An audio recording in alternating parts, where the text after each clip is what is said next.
Hello friends, पिछले कुछ दिनों से जीएसटी के ऊपर बहुत डिस्कशन सुनने को मिल रहा है।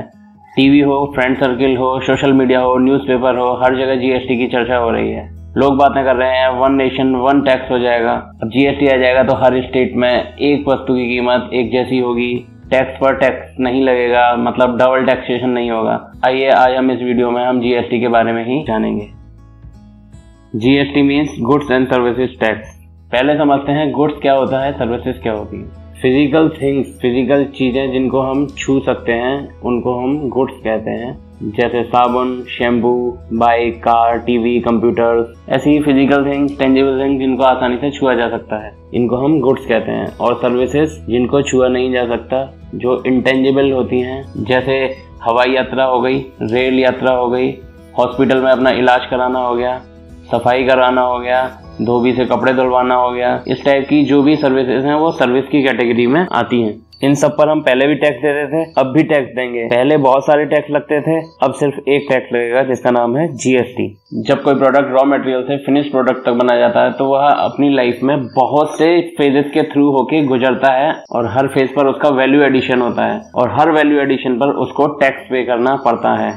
जीएसटी से पहले जब कोई प्रोडक्ट बनता था उस पर सेंट्रल गवर्नमेंट एक्साइज ड्यूटी लगाती थी, स्टेट गवर्नमेंट वैट लगाती थी। उसके अलावा वो जब नेक्स्ट स्टेज पर जाता था फिर उसको बेचने पर वैट लगता था। इस तरह से वह प्रोडक्ट एंड कस्टमर तक पहुंचने से पहले कई टैक्सेस उसमें इंक्लूड हो जाते थे, जो कि सारे टैक्सेस एंड कस्टमर को देने पड़ते थे। एंड कस्टमर मतलब हम उपभोक्ता जो भी हैं, जो भी उसको कंज्यूम करेगा वही उसको सारे टैक्सेस को पे करेगा। पहले हम समझेंगे कि वैल्यू एडिशन क्या होता है। मान लो हमको एक जीन्स बनानी है, उसके लिए टेक्सटाइल मैन्युफैक्चरर यार्न को जीन्स के कपड़े में कन्वर्ट कर देगा, मतलब धागे को कपड़ा बना देगा, मतलब उसका वैल्यू एडिशन कर देगा, उसमें कुछ वैल्यू ऐड करेगा जिससे कि वह धागा कपड़े में कन्वर्ट हो जाएगा। इस वैल्यू एडिशन पर टैक्स लगेगा। फिर जीन्स मैन्युफैक्चरर उस कपड़े की जीन्स बनाएगा, उस पर भी टैक्स लगेगा। फिर वह होलसेलर के पास जाएगा, वो उसमें टैगिंग करेगा या कुछ और काम भी करेगा, इसका मतलब वो भी कुछ वैल्यू ऐड कर रहा है उसमें, उस पर भी टैक्स लगेगा। फिर वह रिटेलर के पास जाएगा और उसकी फाइनल पैकिंग करेगा, उसमें भी वो जो वैल्यू ऐड करेगा उस पर भी उसको टैक्स देना पड़ेगा। इसका मतलब प्रोडक्ट में जिस जिस स्थान पर वैल्यू ऐड हो रही है उस वैल्यू एडिशन पर टैक्स देना पड़ रहा है। रॉ मटेरियल से फिनिश प्रोडक्ट बनने तक पहले क्या टैक्स सिस्टम था और अब क्या टैक्स सिस्टम होगा, उसको हम एक एग्जांपल के थ्रू समझने की कोशिश करेंगे। पहले हम पुराना सिस्टम डिस्कस कर लेते हैं। मान लो किसी जीन्स मैन्युफैक्चरिंग कंपनी ने किसी टेक्सटाइल कंपनी से 100 रुपए का जीन्स का कपड़ा खरीदा, जो कि 10% टैक्स की स्लैब में आता है। तो मैन्युफैक्चरर उस पर 10% के हिसाब से टैक्स पे करेगा। इसका मतलब मैन्युफैक्चरर के यहाँ उस जीन्स की कीमत 110 रुपए हो गई। फिर वह जीन्स होलसेलर के पास जाती है, होलसेलर उसमें 50 रुपए का काम करता है, जैसे कि टैगिंग लगाना, अपने स्टोर पर रखना, इन सब में उसका 50 रुपए का खर्चा हो जाता है और उस पर भी 10% उसको टैक्स देना है। इसका मतलब 110 रुपए की एक जीन्स थी, 50 रुपए का उसने काम किया, 160 रुपए टोटल हो गया, जिस पर उसको 10% टैक्स देना है। 16 रुपए उसका टैक्स आया। इसका मतलब 160 रुपए प्लस 16 रुपए, अभी उसकी जीन्स की कीमत 176 रुपए हो गई। अब जीन्स रिटेलर के पास जाएगी, वहां पर मान लो उसने भी 50 रुपए का कुछ काम किया, उसमें 50 रुपए की उसने कुछ वैल्यू ऐड की, पैकिंग वगैरह, उस पर भी उसको 10% टैक्स देना है। अब जीन्स की कीमत क्या हो गई, 176 पहले थी, 50 रुपए का उसने काम किया, 226 हो गई। 226 का 10% 22.6।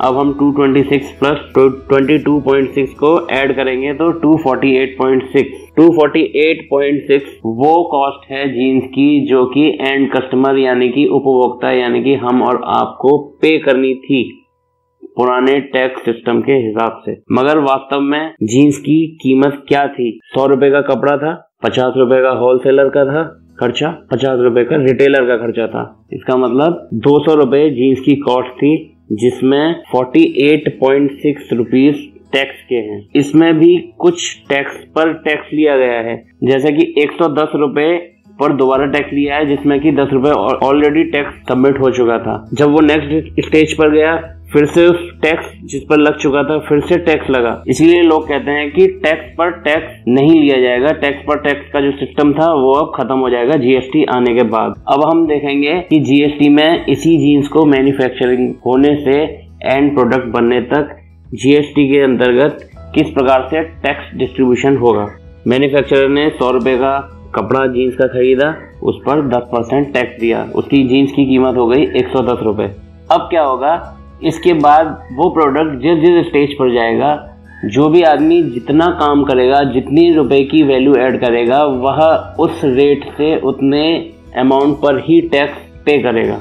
जैसे कि जब 110 रुपये की जीन्स जब होलसेलर के पास गई, उसने उसमें 50 रुपये का काम किया, 10% के हिसाब से 50 का 10% यानी कि 5 रुपये उसको टैक्स पे करना है। तो उस जीन्स की कीमत अब कितनी हो गई, 110 रुपये इसकी कीमत थी, 50 रुपये का उसने काम किया, 5 रुपये उसने टैक्स दिया, टोटल कॉस्ट हुई 165 रुपये।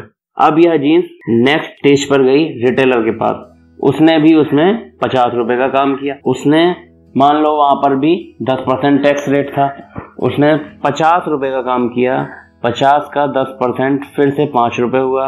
अब हम देखते हैं जीन्स की कीमत क्या। इसका मतलब जो जीन्स 200 रुपये की थी, जीएसटी के हिसाब से वह 220 रुपये की बेची जाएगी।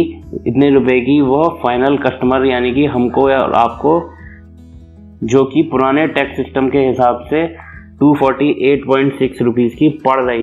ये तो हमने एक एग्जांपल लिया था।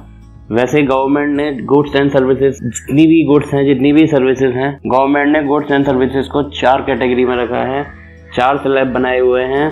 एक है 5% का, एक है 12% का, एक है 18% का, एक है 28%। इन स्लैब में डिफाइन की गई है कि कौन कौन सी वस्तुएं, कौन कौन सी सर्विस किस स्लैब में आएंगी, उस पर उसी के हिसाब से जीएसटी लगेगा। जैसे कोई वस्तु 12% के स्लैब में आती है तो उस पर टोटल एंड कस्टमर को 12% टैक्स देना पड़ेगा। पेट्रोलियम और अल्कोहलिक प्रोडक्ट्स को जीएसटी से अभी अलग रखा गया है। यह प्रोडक्ट जीएसटी के दायरे में नहीं आते। जीएसटी भी 3 प्रकार के होते हैं, CGST, central GST, SGST, state GST, IGST, integrated GST.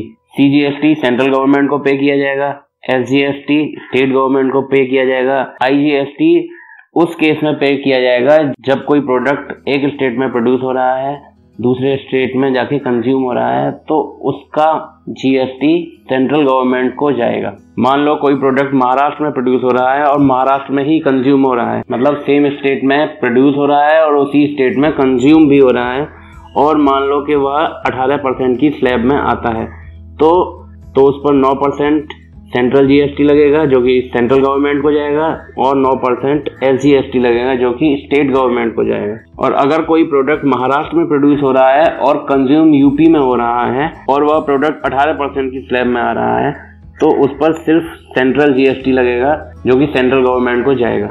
कुछ टैक्सेस के नाम आपने सुने होंगे जो कि अब जीएसटी आने के बाद खत्म कर दिए गए हैं। Central excise duty, service tax, central sales tax, VAT, entertainment tax, luxury tax, octroi, purchase tax, इस तरह के और भी टैक्सेस हैं जो कि अब जीएसटी आने के बाद खत्म कर दिए गए हैं। यह जीएसटी को आसान भाषा में समझाने की मेरी एक छोटी सी कोशिश थी।